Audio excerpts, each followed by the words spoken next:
Good morning, or should I say good afternoon? It is, yes, the afternoon where I am, and it's the afternoon where you are, or it's the good morning where you are, it's the good evening where you are, wherever you are in the globe. Hoping you're having a deeply, deeply blessed day and experience. Welcome back to Wealth of Land, Understanding African Spirituality. Yes, it's been some time. It's because we've been in the community, we've been working in the community, we've been building the community, we've been creating new friendships and relationships within the community. And so in that space, we take some time to do those things needed to expand who we are and what we're doing. So I welcome you back. I am IJ the African. I am also in my community called the Malekio, which is Swahili for the seeker, and meaning the seeker of wisdom and knowledge. I'm not the expert. I'm here to share what I've learned in my travels and understanding with you. Um, if there are 40, we've known that if there are 4,200 different tribes on the continent, that means there are 4,200 ways to express spirituality. There is no one way that governs or dictates anything from anybody else. Every tribe is allowed to experience God as it helps that tribe move forward as a people according to their situation, circumstances, and their conditioning. Now, do I? Yes, I do personally let everybody know. I do have a community that I am connected with, in reference to organized religion, the Pan African Orthodox Christian Church (PAOCC).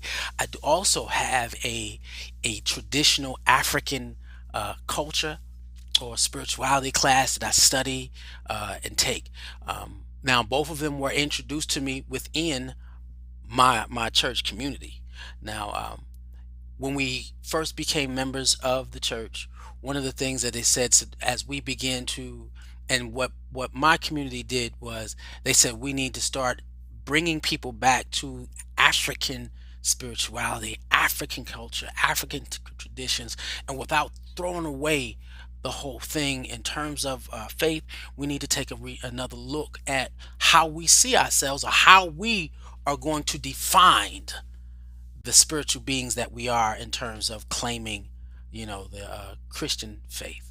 And so that's what we do. One of the first books that we were asked to study when combining African traditional practices in our spiritual walk, one of the books we were asked to read was African Religions and Philosophies by John Mbiti, and we're on the second version of the book, or the second version written on the book, and we're on the 11th chapter. So we're going to get there. We're not going to rush. We're definitely going to get there. But we want you to know that we take an academic. Before I personally took, and even some people in my community, the most of the elders in the community, before we took a more of a traditional walk, we took an academic walk through African spirituality, and taking an academic walk through African spirituality. Why? Because there are no sacred scriptures written. There's no book of called ancient spirituality. It was all word of mouth. And so what we did was we sought the elders, and we are 68 years old in terms of our church community, um, going on 69. Ain't that something? And so taking a look at that, I need to check to make sure that we are streaming on the World of Land website. We had some issues with the website, and it was down for a while, and I have like 5 sites running. I had to make sure they were up and running, so we're still running. So I appreciate your patience. Um, and so there was no word of mouth. So we had to take an academic approach. And when we take an academic approach, this was one of the first books that was suggested for our edification, our reading and development process. And so in that space of studying, we I said that, I said, well, I'm going to teach them first what I've learned. And then in terms of academically, we will teach them what we've learned academically. Then we will teach what we know beyond the academic understanding, and before we do the actual practices and traditions. And I spoke to my Babalao and was like, yeah, let me know when it's time for me to set up the classes so we can teach what we teach to the masses. Now, in this, we have, let me see if I can slow recap which is the book, so that you don't have to. And the hope is you don't have to go through, as young kids and individuals wanting to learn more about African spirituality, because some people don't know where to start. And so instead of professing a particular African faith, I had people call me, asking me about particular African faiths, and asking for my advice. And I always say, take an African approach for first, take an academic approach first, and then take that historical, that traditional approach, because then you know what you're getting into. You know what fits your spirit. Again, if there's 42 different hundred tribes in Africa, there's 4,200 different ways to express a spiritual relationship with yourself and God, with yourself and others, with yourself and the land, and with yourself and your ancestors, and with yourself and the Creator. So take your time as we dive into this particular the review. If you've just watching us for the first time and you haven't gone through all the other 10 chapters, we're going to play catch up, and then we're going to jump into the chapter that we're on for this weekend. And so I always give a review, because we never know who's watching and when you're watching, or what's stuck from the last class. Because what we want to do is, we take a time, because we're all spiritual beings, and some of us do have organized faiths. Some of us do profess to be a part of traditional African spirituality. Some people just say, I'm spiritual. Well, what does that mean? Even in African spirituality, the oldest people on the planet, there's also always a process to something. What are your rituals? What are your developments? How do you teach your spirituality, your beliefs to your children? And then how does that help them relate to the greater world around them? I do have a lot of people who may believe a whole lot of things. I'm spiritual. Okay, so how are you teaching that?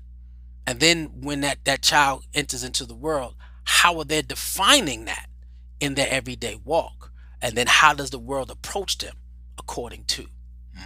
So there are techniques and things that you can learn academically in your venture of spirituality. So the book always says, seek a sympathetic ear. And it doesn't matter where you go or grow, you have to seek a sympathetic ear. And that sympathetic ear means that the world around us is global systematic oppression, and you have to find a sympathetic ear that knows one history. I hope y'all came from the African history class a couple of minutes ago, because it was powerful. If you missed it, go take a look at it. It was very powerful. I even got inspired in certain ways. But you have to know that we as a people gave so much to the world, and spirituality, in a spiritual sense, was one of them. It makes no sense to study the accomplishments of an empire without studying the power of a people in the empire.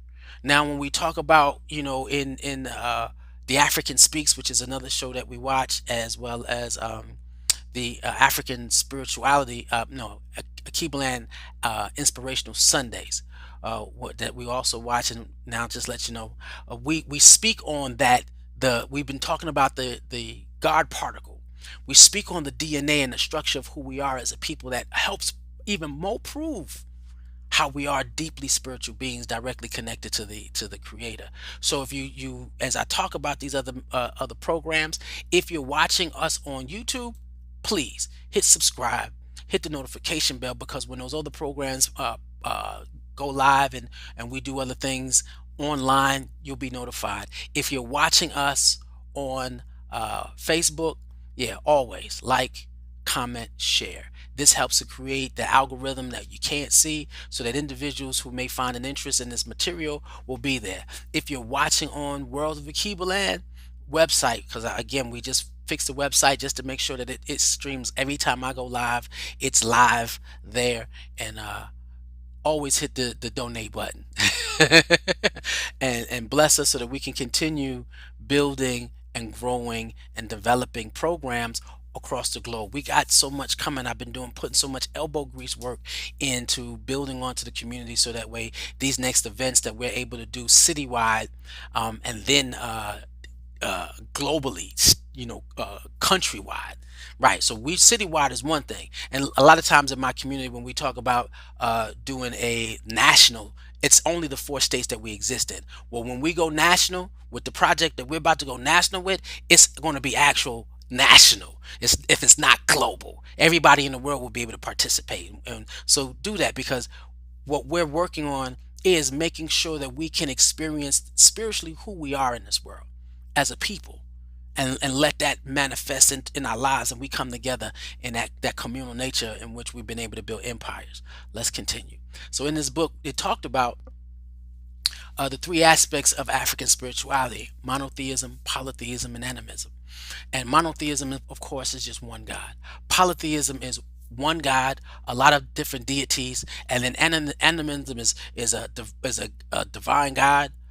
You may have deities, and then you may have other little spirits, in the world. And so those are the 3 aspects of African spirituality. And it doesn't matter which one you choose. Why? Because it's all from us. It's 4,200 different cultures, 4,200 means of experiencing who you are in the sight of God.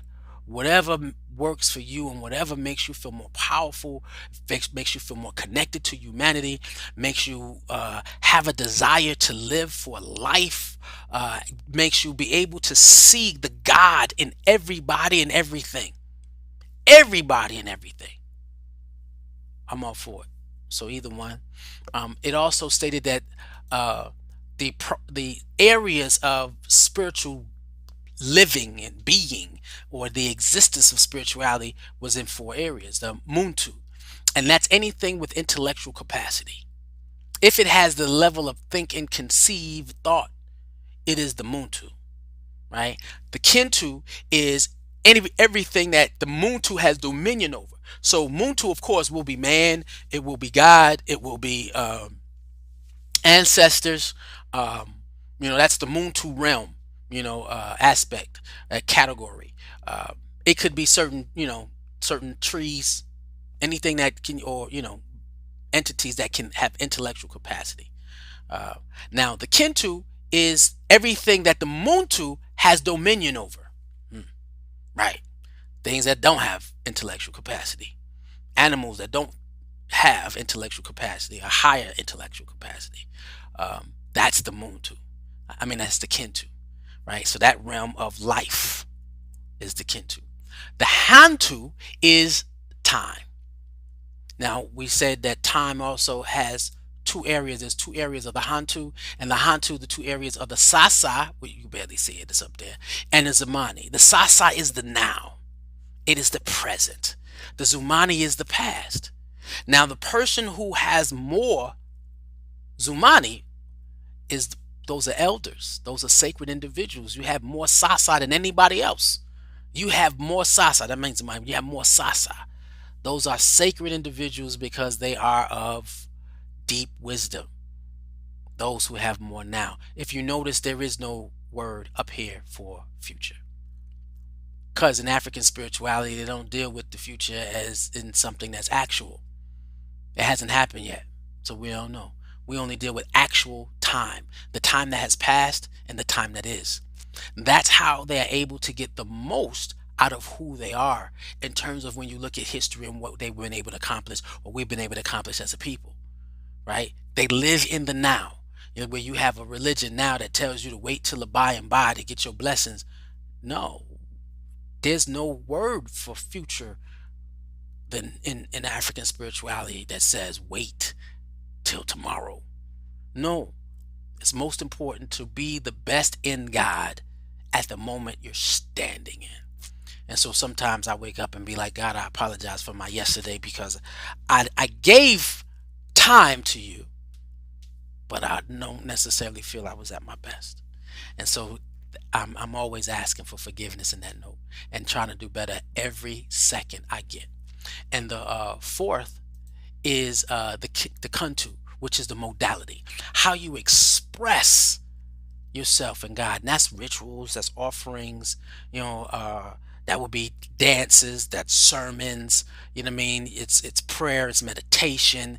Muntu is how you express that spirituality. Now, and then Africans are known to be deeply expressive, and that is because of the God particle. And if you've been watching Keeble Inspirational Sunday, if you've been watching um The African Speaks, if you've been watching, we've been talking about the God particle, and that's that melanin, that vibration. And if you see how everything in the universe is surrounded by the darkness of God. Mm, yes. And that darkness of God is melanin, and its melanin is in every thing that you could think of. Right? Now, so we talk about that. Now also and that's in the kin to knowing that you vibrate, and you have the ability to vibrate or express yourself into experiencing the rhythm or the frequency of a spiritual universe. How do you do that? Now, in there, if you look at each word, it has the NTU, the into.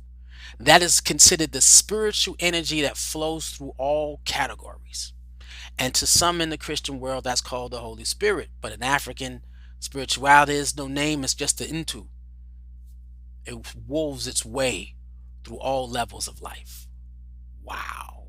So sometimes we think that we're sitting on wisdom in terms of traditional, well, I can't even say, yeah, uh, traditional Christians, but Afrocentric Christian spirituality, that you don't have a faith that's greater than anything on this world, greater than the African wisdom, because everything about your faith comes from African wisdom.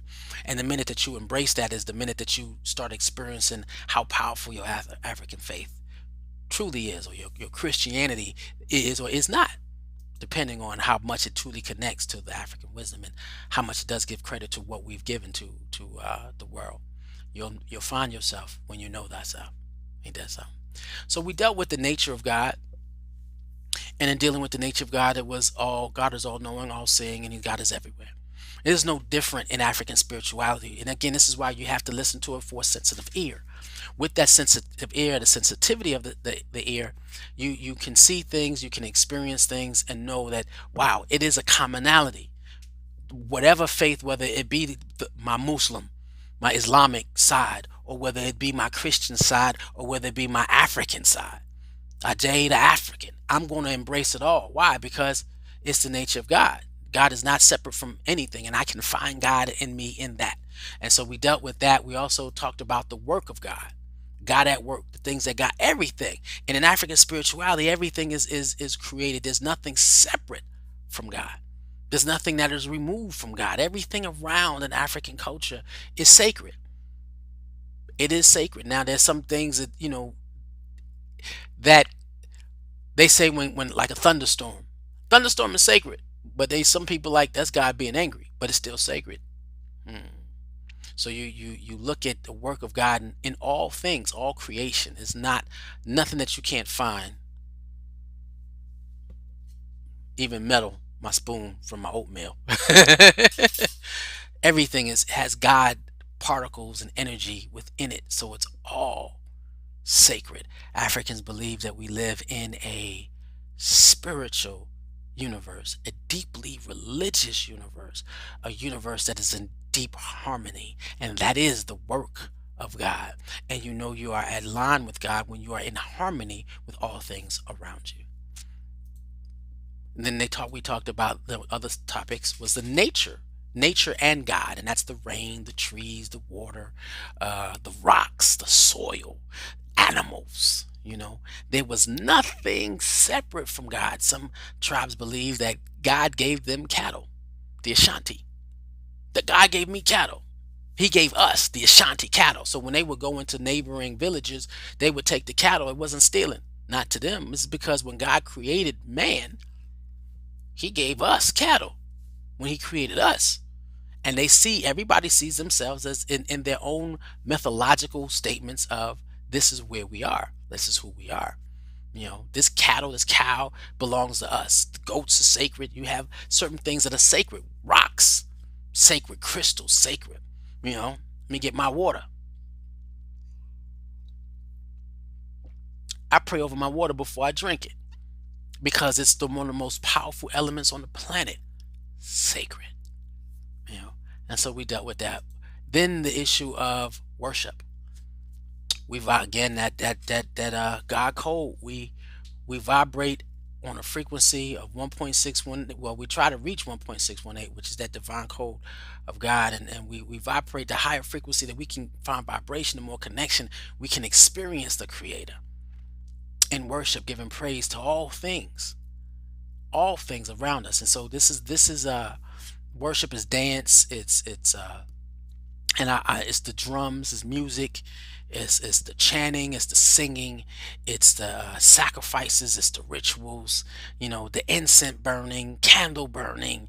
Yeah, oh man, worship can be so beautiful because it aligns you with the Creator, which then aligns you with people, with aligns you to the earth, with aligns you, to nature, and you can find your purpose in that worship process.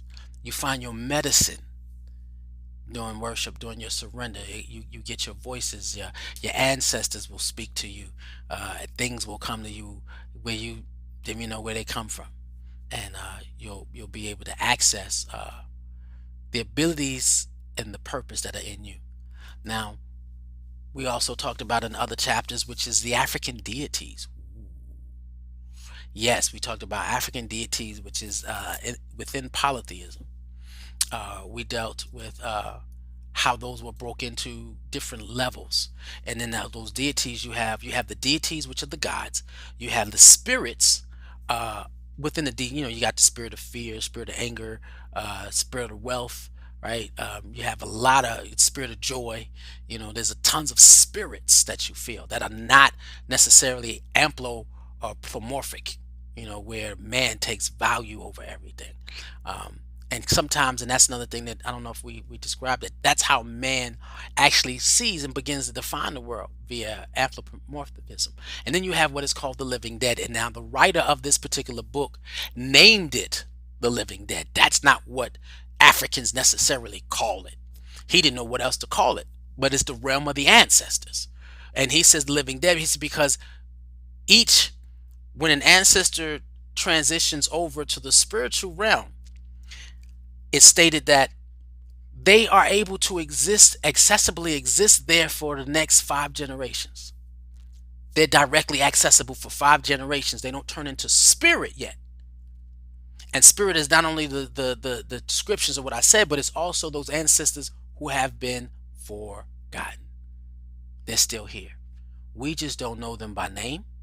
We don't know what they look like. We don't know what they sound like. But they said in African spirituality, it'll be 5 generations before somebody no longer remembers you in African culture because they can go 5 generations. And it's that might be a big thing where they said black people can't go 5 generations deep in terms of our walk on this earth.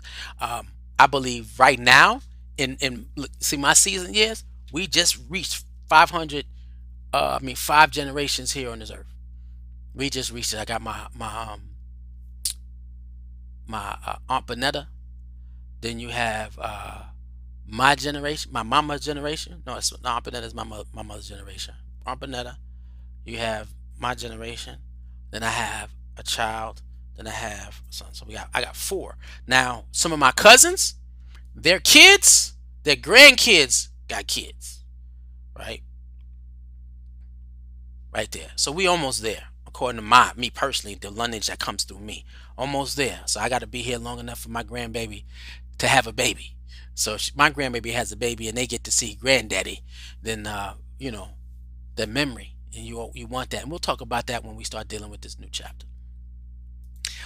Then what we talked about was the genesis of man, the stories and mythologies of stories that where man came from and how God made man.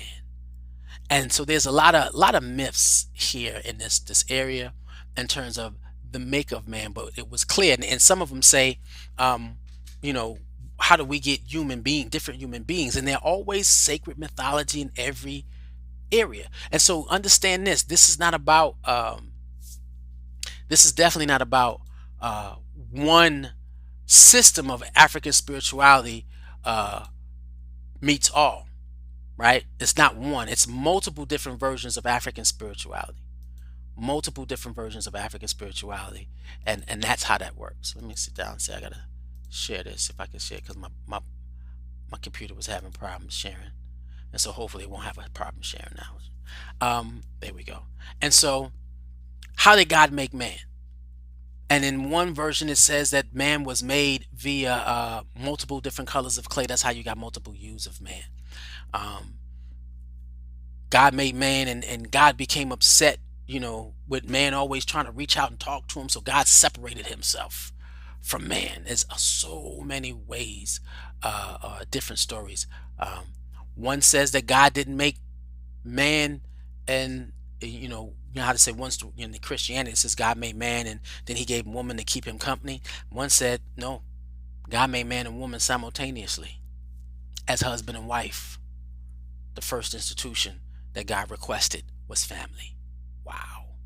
I'm about to talk about that come Mother's Day. Y'all get ready. I'm gonna expound on that the way y'all have never heard it before. We bring a new wisdom to the pulpit. Coming soon. And then the issue of ethnic group, kinsmanship, and the individual. And so what I give here to break down where you have a tribe, you have within that tribe you have a clan. Within that clan you have your kinsman, and within your kinsman you have the individual. So it breaks it down, and this is why the Ashanti is not going to go over to the Zulu and tell the Zulu what to do. Why? Because they not Ashanti. When you're born into a particular ethnic group, that's your group. You can't move out of it and say, well, you know what, I don't want to be Ashanti no more. I'm gonna go over here and be Zulu. No, I'm in the Baptist church. I'm gonna lead the Baptist church, and I'm gonna go Pentecostal. No. Why? Because spirituality engulfs an entire community, not the individual. It is the way the community defines themselves, and no individual sees themselves greater than the community. Ain't that something?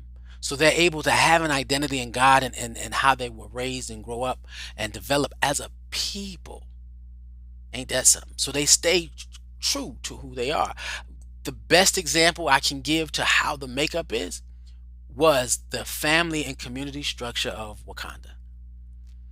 Every tribe had its own animal, its own emblem that described them.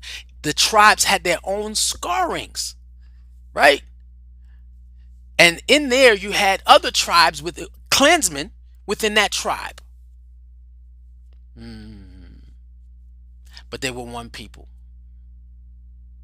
It was a tribe with clansmen, and then clansmen with with kinsmen, and then inside the kinsmen you had an individual. But they were still one people. And they were able to maintain and sustain the cultures from that community. They lived in various different areas of the land, and you had to develop a lifestyle that allowed you to live in that area of land, right? And so that this was a great way to do it. So now, in today's reading, we're going to talk about, because we went from the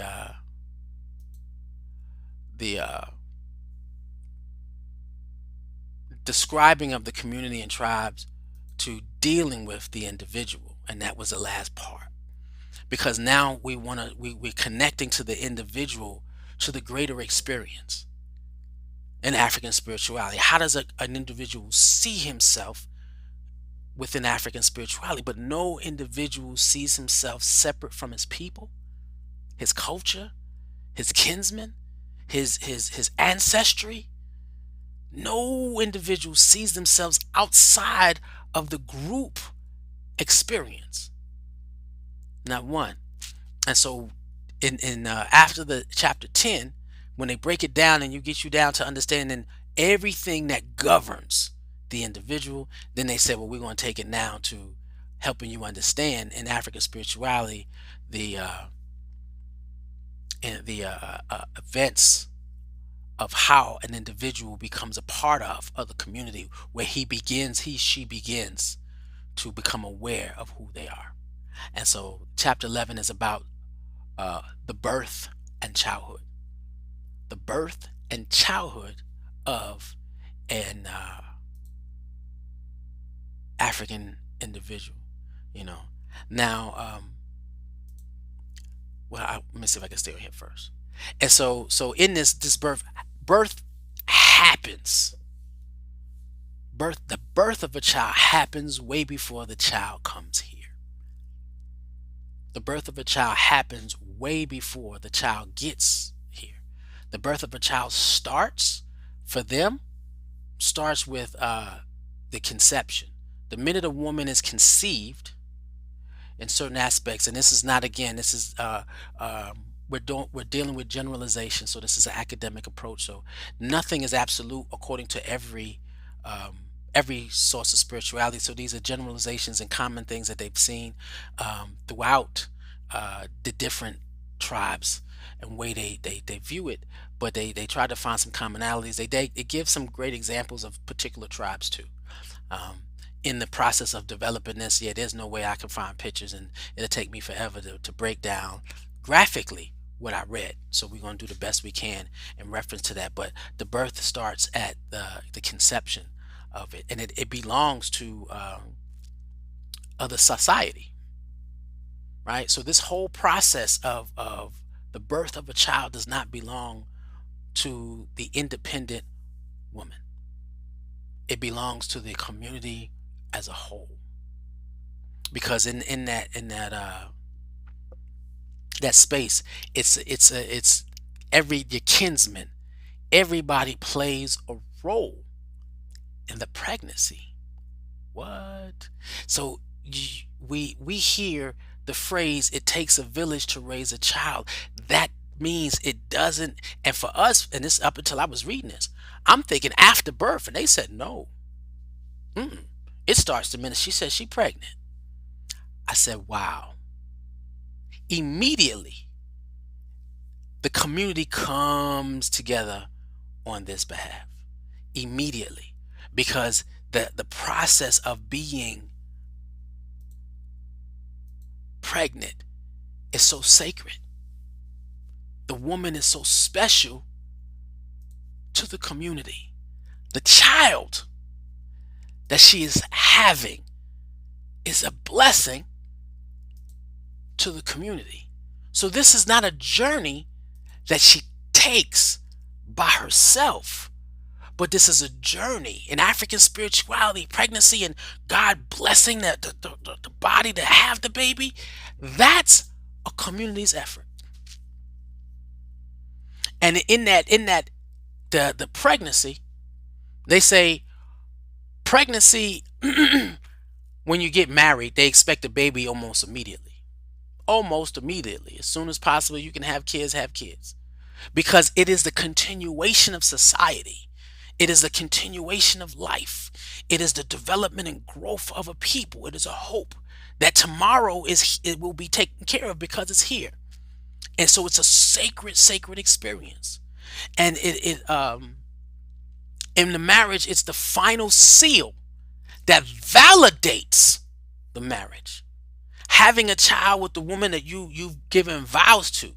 I don't know how many sisters that I've met. I ain't having no kids. I ain't having no kids, because you're allowing modern society and what has happened to modern society and what people go through to destroy uh your concept of continuing your life. That I never get it. And so having a child is so sacred to a community. you know that's where you get the sake that when a woman can't have a child, that's where the sadness comes. Now, oh, that's because I want a baby. No, I want to participate in the continuing of my immortality, because the person you having children, those are going to be the ones that immediately remember you when you transition. They will have kids that will remember you.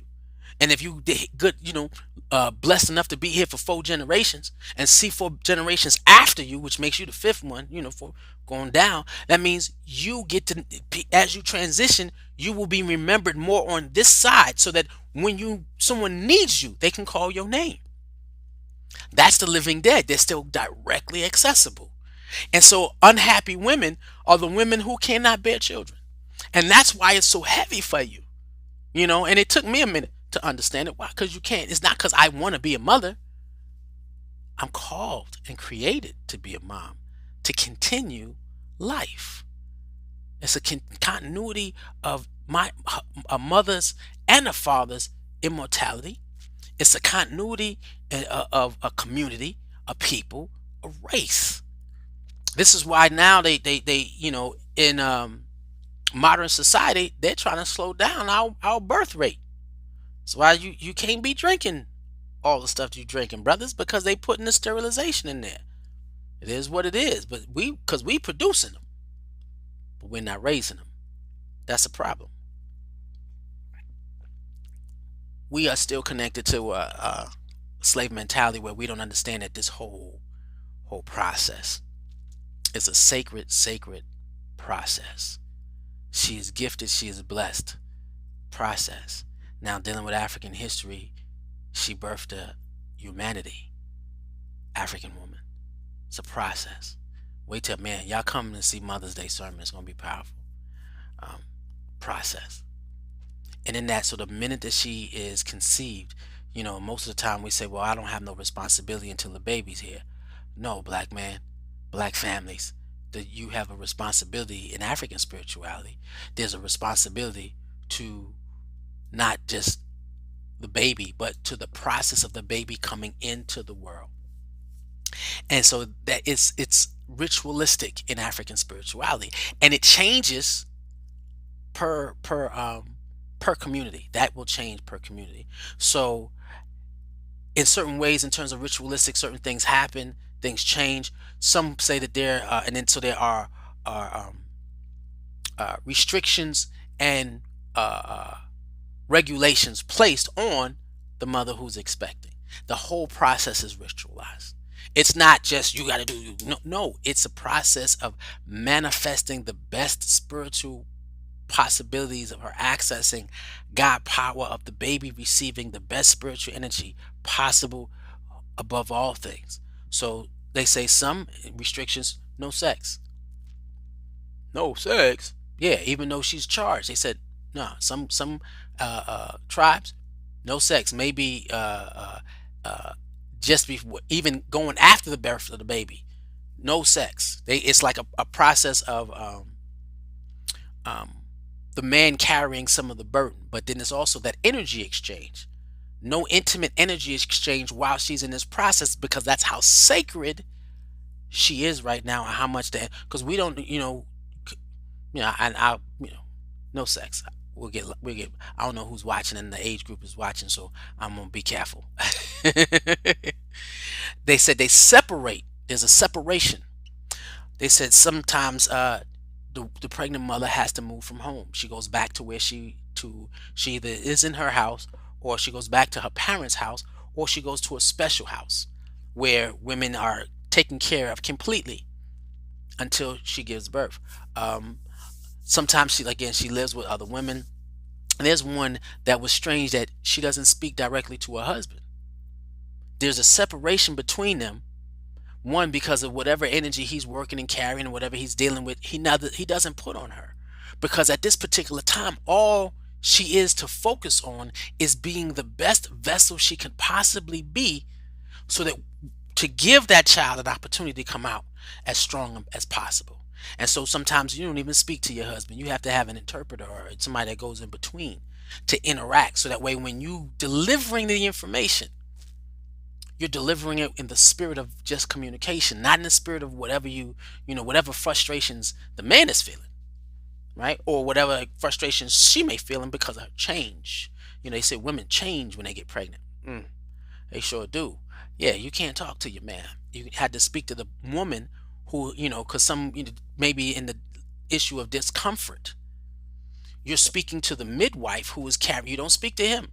And so then you can't be bitter to your midwife. You can't be bitter to the woman who's helping you have the kid. You can be bitter to your husband, but you can't be bitter. And so that way it alleviates that spiritual energy that may deter you from being the best you possibly can. But it's also, they said that's a form of the husband sharing the burden of change. Wow, that was deep. The burden, sharing the burden, because they said sharing the burden of childbearing. I realized with all that I read, it's the burden of change. And I'll explain to you as we go. We have food restrictions, uh, and of course, there's certain things that they add on to the diet because it makes it stronger. You have restrictions in being around, like metals can't be in the house because it draws electricity, so there can't be no metals in the home. Um, Women are forbidden to carry fire in certain tribes. I forgot to remember what that meant. And then of course there's special prayers, special offerings, special affirmations. This is a process of leaving one reality, entering into another, which is again, which man says, sharing the burden of change. And in that space, I say that because, well, we'll get to that because we're gonna get that. The actual birth, when in African spirituality, the actual birth of the child. It's either in the expected mother's house, it's either in her parents' house, or it's at a special location for women to have babies with. And so everything mm, is set up. Midwives are elderly women, or you can have a woman, she can do it by herself, or any other woman can do it. They say there's certain African traditions where the woman goes out and she has the baby by herself. That's her, the child, and God. Wow. And so she's prepared for that experience. You know, um, once that happens, and then that also helps her realize that it's not about you. It's about who this child is. This child belongs to the Creator. Once that birth happens, then you deal with the issue of the placenta and the biblical cord. Those two are ritualized. The placenta and some people make a chain out of a necklace out of the umbilical cord for the child to wear, and sometimes it's buried in different places. So you can have it where and the removal of it, and this was never given to me. This is my understanding. The removal of the umbilical cord and the way you ritualize the umbilical cord in African spirituality and various different tribes. It's not one; it's just multiple tribes. They all do different things, but it is the signification that you have moved from the understanding that this is beyond your baby moves from the relationship or connection to you and is now becoming a part of the community. Yes. When the umbilical cord is cut, so you know how husband wants to run in and I want to cut the umbilical cord, that is supposed to be a symbol. Now, and most men are not in there because men are not allowed to be in the birthing process. This is some modern, this is some European. They're not allowed to be there. Only women. Only women, and women understanding that process. Women who have been mothers. Only women can be in this room to soothe because they understand the journey, the spiritual journey that she's on. We can never do that. I know when my daughter was born, I was way too excited. I was making way too much noise. The doctor said they thought I was gonna pass out, so they was getting ready to roll me out just in case I fell on the floor. Didn't happen. But let me see if I can restart this in terms of African spirituality. And then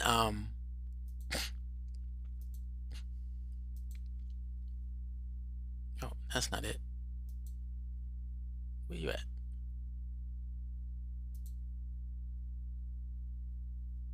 Oh well, we're gonna keep going.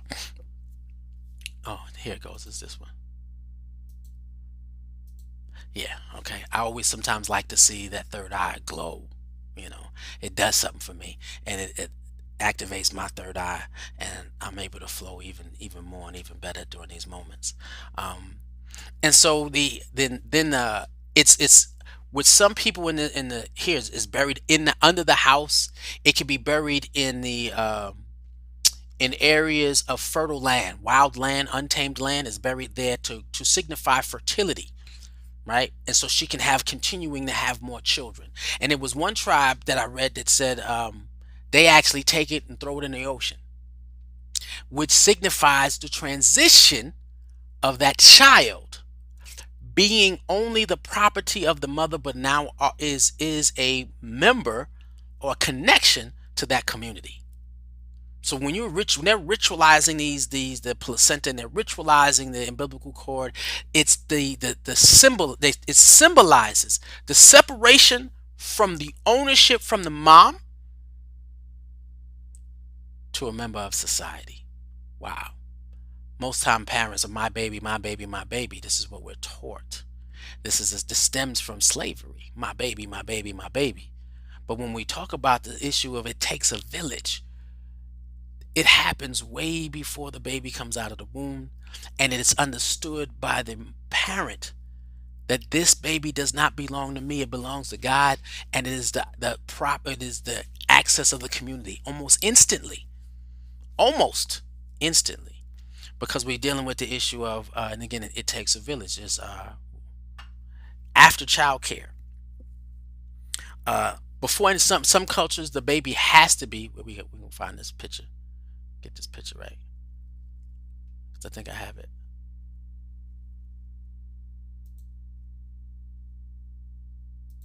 Oh no, not that one.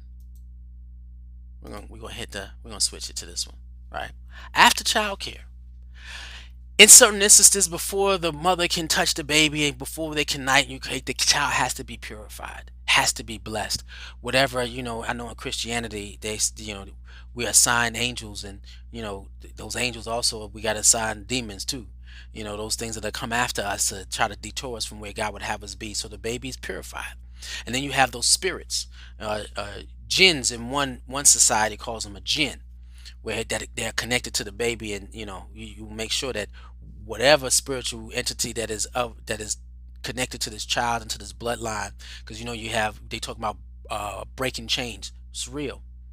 And so the baby, and it's one thing that we don't do, we find ourselves breaking generational curses in our adulthood. Well, African community breaks generational curses at birth.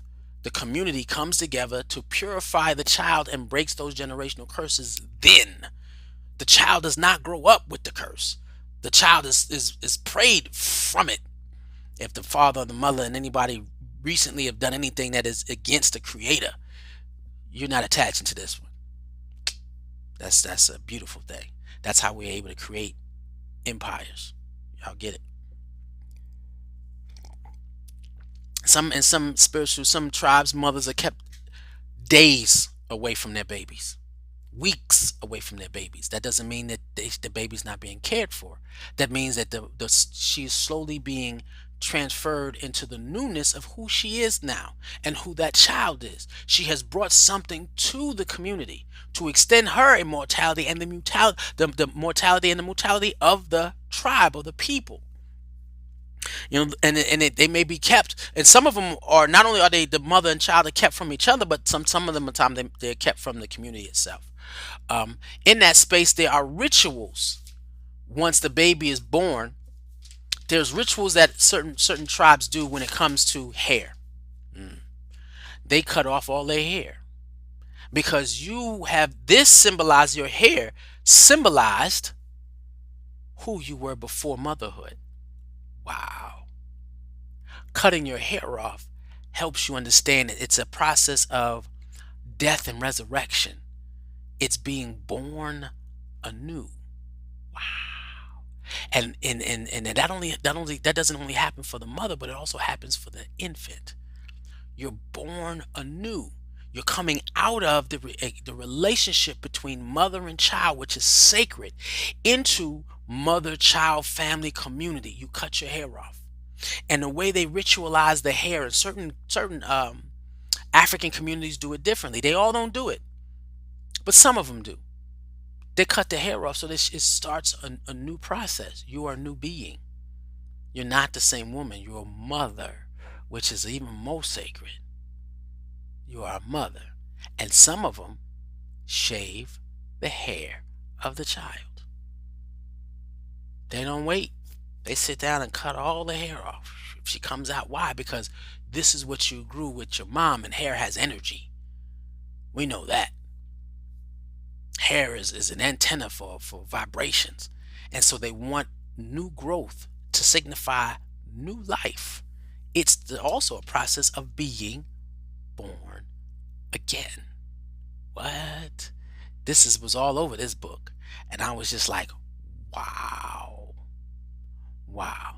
And it is a process of understanding. Some of them, they scatter their hair all over the place. And it's a process of understanding that the child is no longer yours. The child belongs to the community and is now the community's process, or it is community's responsibility to raise the child, not just the mother and the father. It's a community effort to learn the customs, to learn the spiritual faiths, to learn it always. They're ritualizing through the whole process, entire 9 months. It's a sacred journey. Then after the baby comes out, sacred journey. This never not a ritualistic experience going on when it comes to bringing somebody, a spirit, in to the physical realm. Ooh. That child is here to come a part of this community so that the community can grow and glow and grow. That is what that is. It is the immortality of a people, of a race, of a culture, of a tradition connected to the earth, each other, and God. It's a community experience, family. That's powerful as all outdoors. Mm. And as silver, I'm a silverback gorilla, but I'm learning so much more information. And a lot of times I say I wish I'd have known this, and that's why I said we have to teach our young kids this. We got to give them the community experiences and what it should be to change how we are as a community, as a people, and what we're able to create and accomplish. So can you imagine what it's like for us to be in a communal environment where we believe that having children is a community effort? It takes it takes a village. Yeah, that's African, but you need to have it starts during pregnancy. Wow. Not when you can't control your kid because you didn't realize that you can't do it by yourself. Or after you yelled at your mama because you think you know everything, and now your mama disconnected from you, you disconnected from you, and you don't have no source of wisdom, understanding, and guidance from the elder, which is your mama or your grandmama, because you want to do things your way. Takes a community. And depending on the type of community will determine the outcome of that child. Now you deal with the issue of nursing. Anybody can nurse the child, right? Child naming and nursing. We'll do child naming first. We've already said that Africans know that they live in a spiritual reality, and so all African names have meaning. Mine is Ajay Kono Tehim Batula Nagwe. We'll talk about my daughters.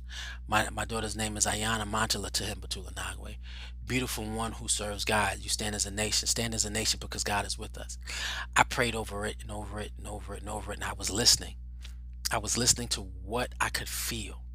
And I heard that, even in, like they say, when you have children who are born and they have the resemblance of a ancestor that has already transitioned. And it's like, this is your mother born again. This is Uncle Leroy. He looked just like Uncle Leroy.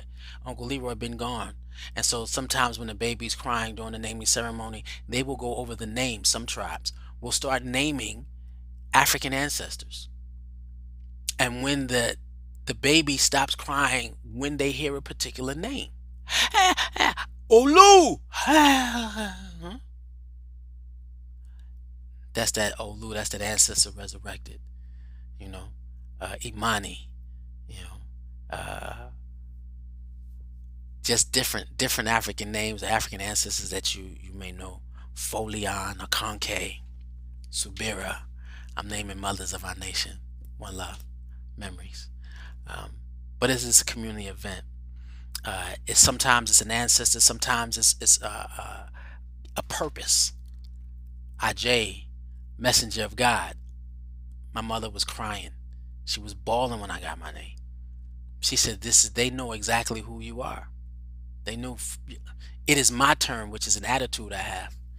You know, you can't stop me when it's my turn to be the best me. It's not happening. Stand as a nation. So everything I am, I'm supposed to stand as a people, and I'm going to do that because God is with us. I am never alone. We are never alone. We fight as a people. Your name means everything. You know, you're not a Mercedes Benz. You're not a Porsche. No disrespect, but you're not.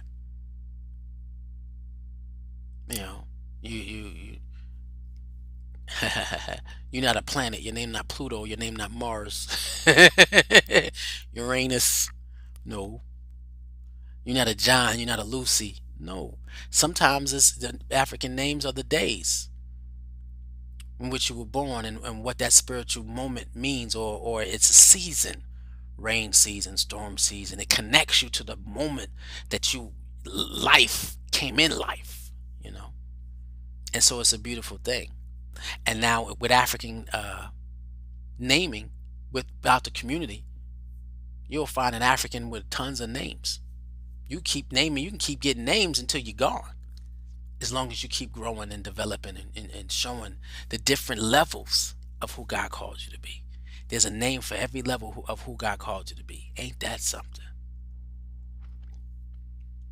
It takes a community. And then the issue of feeding a child. Anybody can feed a child who's nursing. Why? Because a child will have thousands of mothers and thousands of fathers. It doesn't belong to you. The child belongs to the community in which God blessed that child a part of. And anybody can feed the child. And they said breasts are signs of life. This is why we got all has a fascination with breasts. Because it is a natural sign of life. And the larger the better. It means I can feed. I'm fertile and can feed my children or the children of the community. And it's so sacred where Africans believe, yeah, this is a natural part of life. You feed anywhere, anywhere. It is a spiritual process of connecting and feeding and raising a child. Even in slavery, where it wasn't nothing new for them to feed babies that weren't theirs. It was something new to feed a baby of a white person. But yeah, black women, if I saw your kid, your baby, and she was hungry and I had more milk than you, I'm nursing your child. Right. Can you imagine that? But that's when it takes a village. It doesn't happen when little Naquan is bad. No, it happens the minute you're pregnant. You begin to slowly surrender control. And we have that habit. There is no control when you're giving a child back to the creator, back to the community in which the creator birthed it. It's a beautiful thing. It takes a village.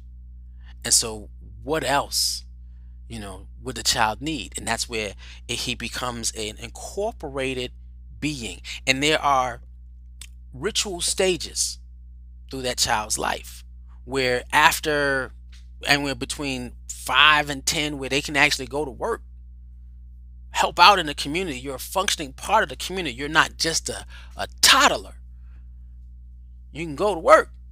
You can help out. You got a chore. You can go catch some wood, milk a cow, carry some water, wash some clothes. The community knows you. And your mother's not fearful for you roaming in the community because it's one family.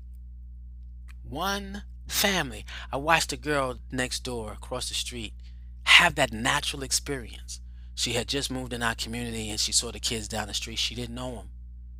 But this was her community. She had accepted community before she even knew the kids. And she looked at her mother, who was scared, and she said, "Mommy, I gotta go play." What? I gotta go play. Because it's who they are naturally.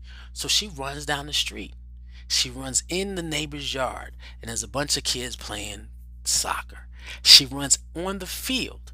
They look at her and smile, and they start playing together. That's when a kid unconsciously knows the connection to their people. Wow, beautiful. So hopefully, this gives you a better version of how, in terms of the birth process, the sacredness of motherhood, and how she is viewed by the community, you know, and how's that looked upon. This becomes this. There is no ownership, and it takes a village. I remember when I was told that, and then I said, up. World of Ikibuland seeks to be the experience of seeing every black child as brother and sister. I seek to be the whatever father figure, uncle, cousins, brothers, as many as I can have and be. So when it is my turn to be an ancestor, I can tell the Creator I did what I could to bring your family together. And with that being said, I bid you adieu. One love.